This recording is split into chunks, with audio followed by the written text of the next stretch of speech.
So I'm still rewatching those 80s slasher films and having the best time with it. I had a surprisingly great time with Friday the 13th Part 3 3D. In 1982, Steve Miner returned to direct. He also directed Part 2. And yeah, they decided to do the film in 3D because it was, trendy by the time. There was Jaws in 3D, there was Amityville horror in 3D. And I think this is a lot of fun because the way they use those effects, it's like a 10-year-old would use them. Just put a stick in front of your eyes like this and hold an eyeball into the camera and silly stuff like that. It's like a 10 or 12-year-old boy wrote the script, and had those ideas. But that's what makes them so funny, I think. Because, as I told you, guys like me, who grew up in the 80s and 90s, we usually got into these films by the age of 10 to, let's say, 13. It's a perfect age to watch those films. And I'm not sure if the next generation will enjoy those very old films. Hopefully, because it's a lot of fun. It was an easier time, let's say. Maybe it wasn't, but at least it feels like it. It feels like it's from an innocent time because it's so silly and it's just fun. There's nothing. There's no character development, nothing like that. It's just pure fun. It's porn basically. So those effects are very entertaining, I think. And yeah, those kills are very entertaining. I know it's a little silly, how much I enjoy those stupid films. But yeah, maybe that's the child in me, Maybe I'm just a nerd. That's possible. So 1982, Jason returns to kill some people around the Crystal Lake setting. We got Richard Brooker as playing Jason, and in this film he famously gets his iconic mask, the hockey mask.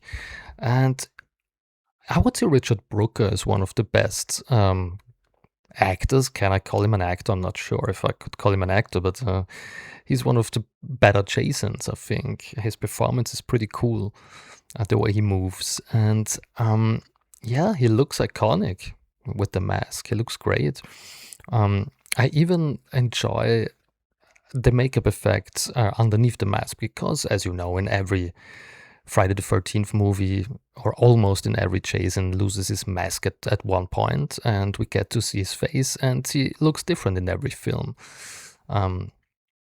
They give him another makeup with every new film, and I think he looks really creepy in this one. This film moves a little slow, I think. There's not much happening in the first half. There's a kill every now and then. There's this silly subplot where our main characters, those teenagers, get bullied by some gang members, and they look. They're also looking like a 10-year-old created those characters. Like someone said, let's do some gang members or something.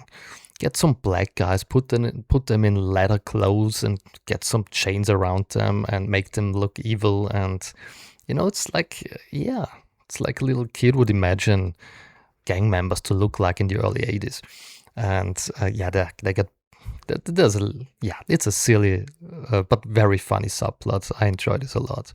But other than that, there's a few not very interesting kills, and moves very slowly. But when it gets to the second half of the film, when it's nighttime, usually it's the second night where Jason gets to hunt our final girl, the only surviving girl. She's pretty nice, easy on the eyes, pretty likable. And this whole chase scene in the last third of the movie, let's put it this way, It's very well done. It's fast paced. It's it's creative. It's entertaining. I love when she hides inside these closets and watching Jason, wandering around outside, and there's, her murdered friend inside of the closet, and she's getting the knife out of her neck to defend herself. That's great stuff. I love how Jason throws the knife at her. Um, yeah, there's also some nice stunt work in there.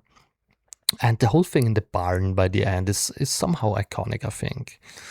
That's where Jason gets, the iconic split inside of his mask, because yeah, she puts an axe into his forehead, and yeah, I feel so silly talking like this, talking about, and I feel so silly enjoying those films that much.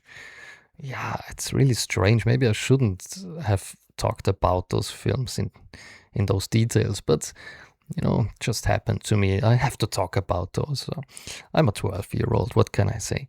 So that's really cool. She puts the axe inside of his forehead, and I love, he still wanders around with the axe in his head like this, and of course they are using the 3D on to look like this, and it's just fun. It's just fun. So yeah, I was surprised about the fast pace of this chase scene by the end of the film, and how much I enjoyed it. Other than that, yeah, it moves a little slow. There's another thing I have to mention. They got some disco tune. There's not the usual Harry Manfredini psycho-inspired score in the beginning of the film. They wrote some disco music for this one. I'm not sure why. I think it's a very strange choice, but it sounds pretty cool. I have to admit, I listened to this track sometimes because it sounds really cool. And I can imagine this being played in the early 80s at some club or something. Yeah, it sounds like 70s disco, and there's some Manfredini-esque horror elements in there because, of course, he wrote the thing. I forgot the band who performed this, but yeah, I guess it doesn't matter. So overall, part 3 of Friday the 13th was a surprisingly great time.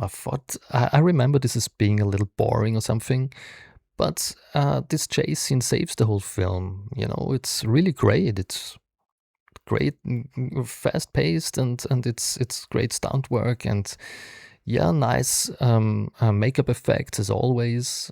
This is very important to a Friday the 13th film. Of course, it's not Tom Savini level who did the makeup effects for part 1 and part 4. Maybe the best films in the franchise. It's not on Savini level, but it's pretty great and pretty entertaining, except for those, they overdid it somehow with some of those 3D ideas. There's one scene with Jason, where someone's eyes popping out straight into the camera, and this looks so silly because you can on the Blu-ray you can clearly see there was a string, attached to the whole thing, and they just pulled some plastic eye along the string towards the camera. And you can clearly see the string, and it's, very stupid, very silly. But I think it's, if you haven't ever seen this, you will be entertained, especially by this film, because it's that silly, because it all feels like a 10-year-old had those ideas. So if you haven't ever seen it, do yourself a favor. It's a good time, just watch it. Or consider a rewatch if you haven't seen it in a while, and I guess you will be surprised by how entertaining it really is. Thank you for watching, and see you very soon.